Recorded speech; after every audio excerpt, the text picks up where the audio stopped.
Bonjour.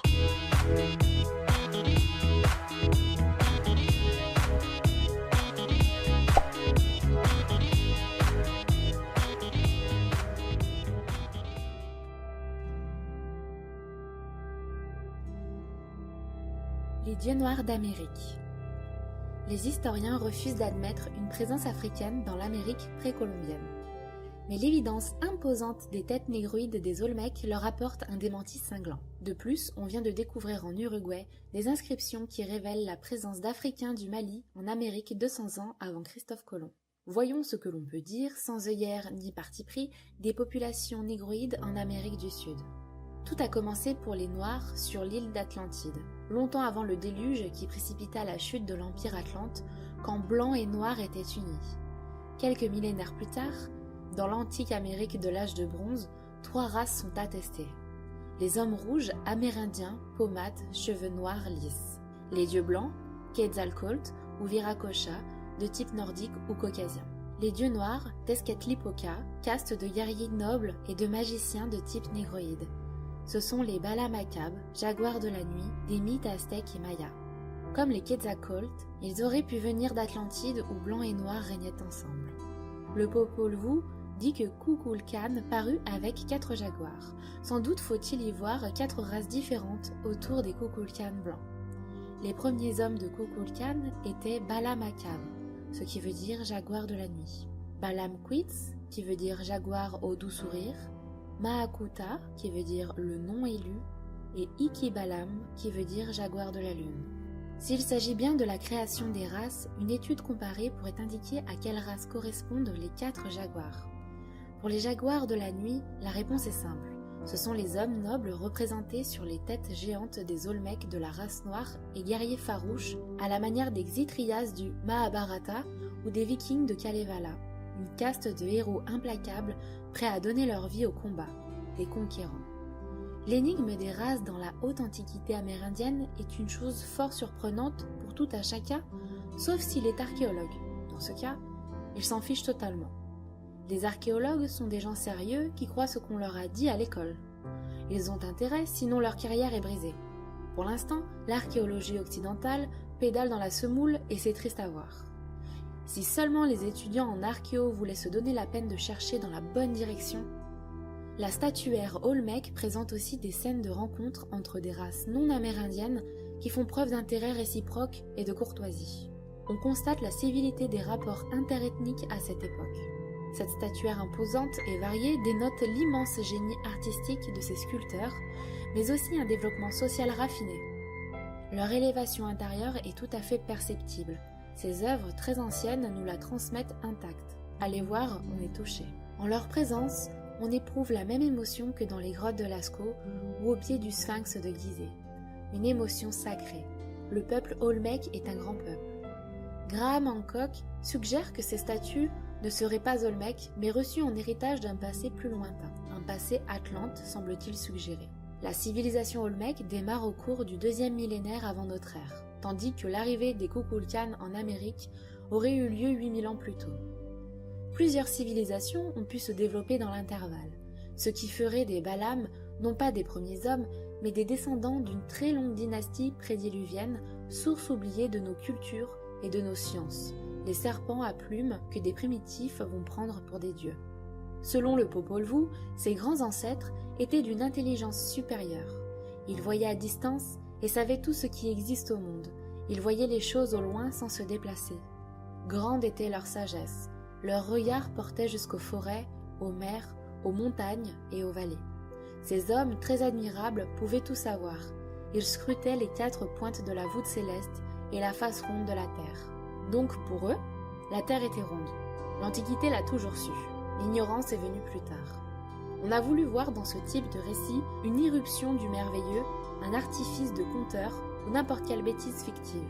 Or, ces différents mythes ont été transmis partout.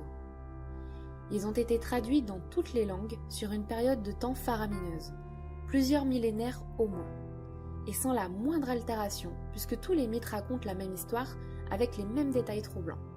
Une telle constance suppose une juste cause. Qui pourrait croire qu'un tissu d'ineptie se soit transmis si loin ? Si les mythes se ressemblent partout, c'est qu'ils décrivent des faits réels. On imagine mal des colporteurs fourguant leurs mythes autour de la Terre. Pourquoi des peuples étrangers auraient-ils adopté des légendes qui ne leur disaient rien ? Une fable sans fondement n'intéresse personne. Ces légendes n'auraient pas fait le tour de la Terre, n'auraient pas été traduites et acceptées partout, contées aux enfants, prisées par chaque ethnie et sans qu'il y ait une grande vérité cachée dedans. Essayons donc de la cerner.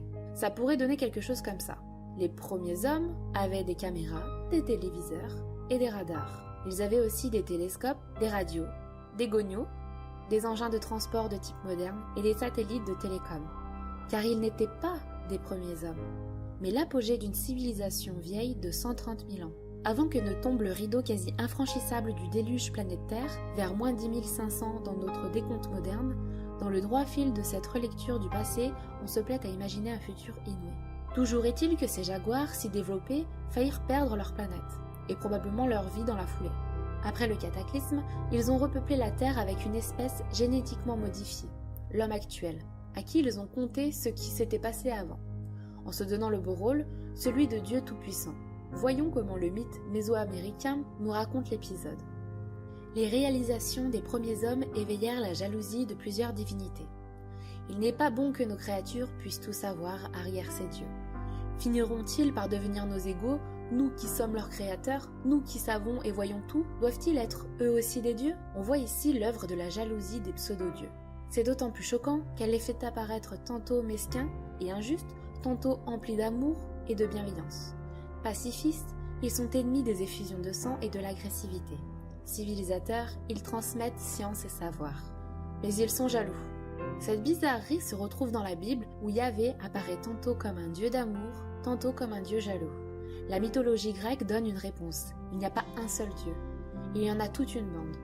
Et même plusieurs bandes rivales qui se sont succédées aux manettes de la planète.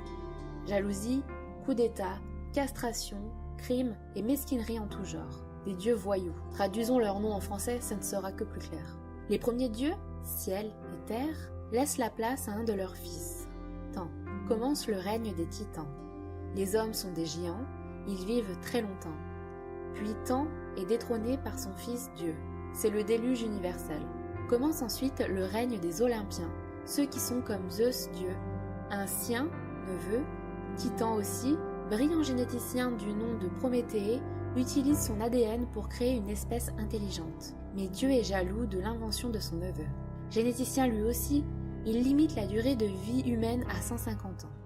Athéna, clone de Dieu, modifie la souche humaine en y introduisant une aptitude à la transcendance, le feu intérieur. Ce feu, justement, que Prométhée, selon le mythe, vole à Dieu pour l'apporter aux hommes. En parlant de feu, on peut brûler une fière chandelle à la belle Athéna. Sans elle, nous n'aurions même pas d'âme. Il n'aura pas fallu moins de 3 créateurs pour nous faire.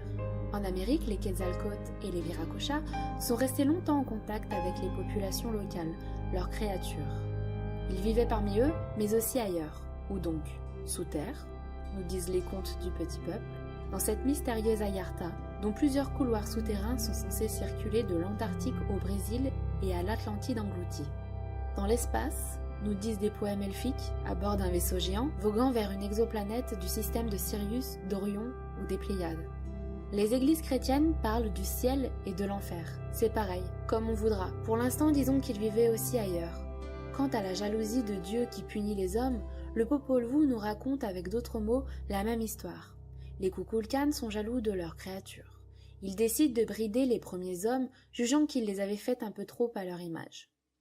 Que leur vue n'atteigne que ce qui est proche, et qu'ils ne voient qu'une petite partie de la face de la terre. Alors le cœur du ciel leur souffla du brouillard dans les yeux, ce qui troubla leur vue telle la buée sur un miroir.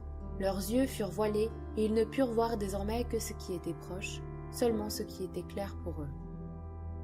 Pour moi, l'affaire est claire et la cause est entendue. C'est ici qu'il faut chercher nos pouvoirs perdus. Ils gisent au fond du temps à cet endroit précis, comme lors de l'Inca au fond du lac Titicaca. Hancock conclut que le Popol Vuh et la Genèse racontent l'histoire de la chute de la disgrâce de l'humanité. Dans les deux cas, l'état de grâce antérieur était étroitement associé à la connaissance. Et il ne fait aucun doute pour le lecteur que la connaissance en question était si remarquable qu'elle conférait des pouvoirs divins à ceux qui la possédaient. L'état de grâce antérieur ou plutôt l'état normal ? La déchéance des nouveaux hommes a été voulue et génétiquement programmée. Zeus nous a voulu éphémères, infirmes, mais en chacun de nous, il y a une graine de Zeus. Grâce à sa fille au cœur tendre, la noble Athéna, qui voulut que les éphémères aient une âme, chacun de nous peut choisir de subir sa vie ou de vivre son rêve. Notre âme immortelle signe notre nature divine. Quittons le règne animal, perdons la forme humaine. Notre véritable nature se manifeste par la triple union, l'équilibre des 3 épicentres de l'homme, le corps, le cœur et l'esprit. Devenons complets, unifions-nous.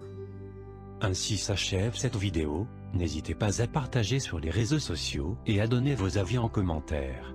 Vous avez mon Facebook et mon Twitter en description, et abonnez-vous si ce n'est pas encore fait. Merci d'avoir visionné jusqu'à la fin. À bientôt. Didier.